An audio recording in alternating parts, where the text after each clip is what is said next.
पिछले कुछ वर्षों में भारत के अंतरिक्ष अनुसंधान इसरो ने बहुत तरक्की की है। इसरो ने कई इम्पॉसिबल से लगने वाले मिशंस को पॉसिबल कर दिखाया, चाहे बात मंगलयान की हो या आदित्य L1 या चांद के साउथ पोल पर लैंड करने की। इसरो वो कर दिखाया जो इससे पहले तक दुनिया की कोई और स्पेस एजेंसी नहीं कर सकी थी। यूं तो इसरो के लगभग सभी प्रोजेक्ट्स बहुत स्पेशल होते हैं, पर आज के इस एपिसोड में हम बात करने जा रहे हैं इसरो के उस मिशन के बारे में जिससे पूरी दुनिया में इसरो को असली पहचान मिली, लेकिन वो आज इतिहास के पन्नों में कहीं खो गया है। जी हाँ, हम बात कर रहे हैं चंद्रयान 1 की, जिसके जरिए चांद की सतह पर पानी की खोज करके इसरो ने सभी अन्य देशों को चौंका दिया। तो इस एपिसोड में हम जानेंगे कि इसरो ने आखिर ये किया कैसे। तो चलिए शुरू करते हैं आज का एपिसोड।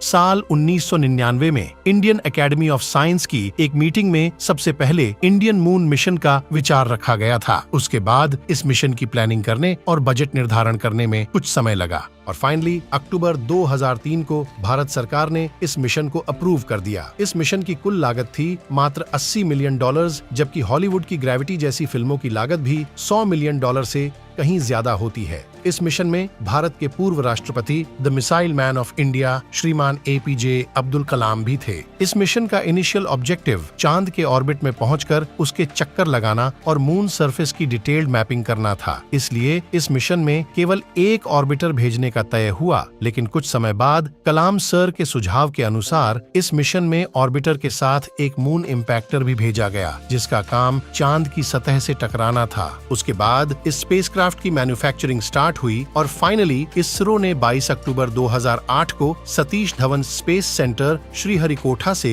PSLV XL रॉकेट से चंद्रयान 1 स्पेसक्राफ्ट को लॉन्च किया। लॉन्च के 15 मिनट के अंदर चंद्रयान 1 पृथ्वी की एलिप्टिकल ऑर्बिट में पहुंच गया। उसके बाद मल्टी स्टेप ट्रांजिशन के जरिए इसके ऑर्बिट को लगातार बढ़ाया गया और अंत में इसे चांद के रास्ते पर भेज दिया गया। ये सब होता कैसे है वो हम मंगलयान वाले एपिसोड में जान चुके हैं, लेकिन मैं आपको एक बार फिर से समझा देता हूँ। एलिप्टिकल ऑर्बिट में कोई एक पोजीशन पृथ्वी के सबसे ज्यादा नजदीक होता है और कोई दूसरा पोजीशन पृथ्वी के सबसे ज्यादा दूर।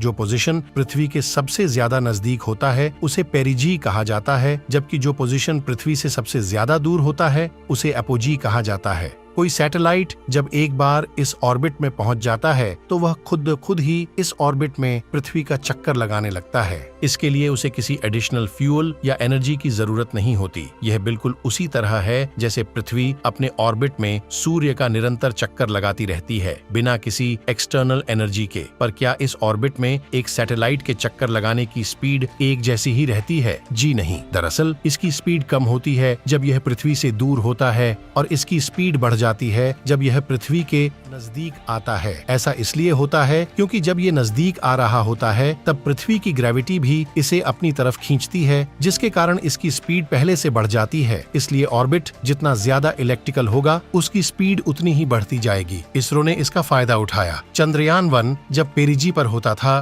तब इसकी स्पीड मैक्सिमम होती थी। इसीलिए इस पॉइंट पर जब इसके इंजन को चालू करके इसे हल्का पुश कर दिया जाता था तो यह पहले से कई ज्यादा डिस्टेंस ट्रैवल करता था, जिसके कारण इसका एलिप्टिकल ऑर्बिट पहले से ज्यादा बड़ा होता जाता था। जैसा कि मैंने पहले ही बताया कि ज्यादा बड़ा एलिप्टिकल ऑर्बिट होने का मतलब है कि जब यह पेरिजी पर आएगा तो इसकी स्पीड पहले से कई ज्यादा होगी। 23 अक्टूबर से लेकर 3 नवंबर तक इसरो ने 5 बार बिल्कुल यही प्रक्रिया दोहराकर इस एलिप्टिकल ऑर्बिट को और आगे बढ़ाया, जिसके कारण चंद्रयान 1 की स्पीड बढ़ती गई। 5वीं बार जब उन्होंने यह प्रक्रिया दोहराई तो चंद्रयान को इतनी स्पीड प्राप्त हो गई थी कि वो चांद तक पहुंच सके। इसलिए जब इसरो ने 5वीं बार इसका इंजन चालू किया तो यह चांद की ओर रवाना हो गया। जब चंद्रयान 1 चांद के पास पहुंचा तो वैज्ञानिकों ने इसको उल्टा करके इसके इंजन को चालू किया, जिससे इसकी स्पीड कम हो गई।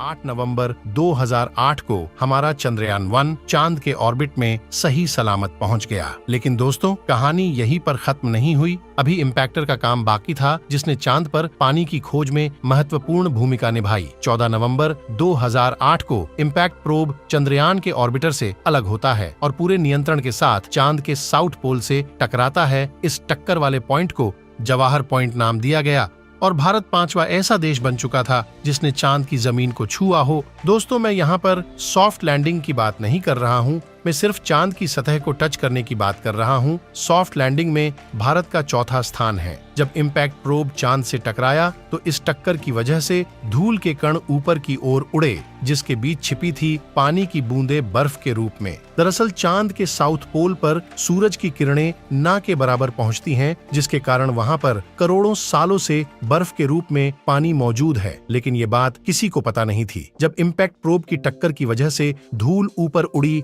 ठीक उसी समय चंद्रयान-1 का ऑर्बिटर उसके ऊपर से गुजरा और उस जगह को स्कैन किया, जिससे चंद्रयान को वाटर आइस के प्रूफ मिले। और बाद में इस डिस्कवरी को नासा ने भी कंफर्म किया। इस खोज को सदी की सबसे बड़ी खोज का दर्जा भी दिया गया है। यह मिशन 2 सालों के लिए प्लान किया गया था, लेकिन 10 महीनों के बाद यानी 28 अगस्त 2009 में ओवरहीटिंग के कारण चंद्रयान की पावर सप्लाई फेल हो गई, जिससे इसरो का चंद्रयान-1 के ऑर्बिटर से कांटेक्ट टूट गया। इसरो के अनुमान के मुताबिक चंद्रयान-1 2012 तक चांद के चक्कर लगाएगा और फिर चांद पर क्रैश कर जाएगा। लेकिन 2016 में नासा ने चंद्रयान-1 को चांद के ऑर्बिट में ढूंढ निकाला। हालांकि इससे संपर्क होने की कोई गुंजाइश नहीं थी। दोस्तों, चंद्रयान-1 इसरो के वैज्ञानिकों के लिए ही नहीं बल्कि नई पीढ़ी के लिए भी प्रेरणा स्रोत है। इससे बच्चों की विज्ञान में रुचि बढ़ेगी और आने वाले भविष्य में इनमें से ही कोई एक कलाम सर जैसा महान वैज्ञानिक बनेगा। दोस्तों,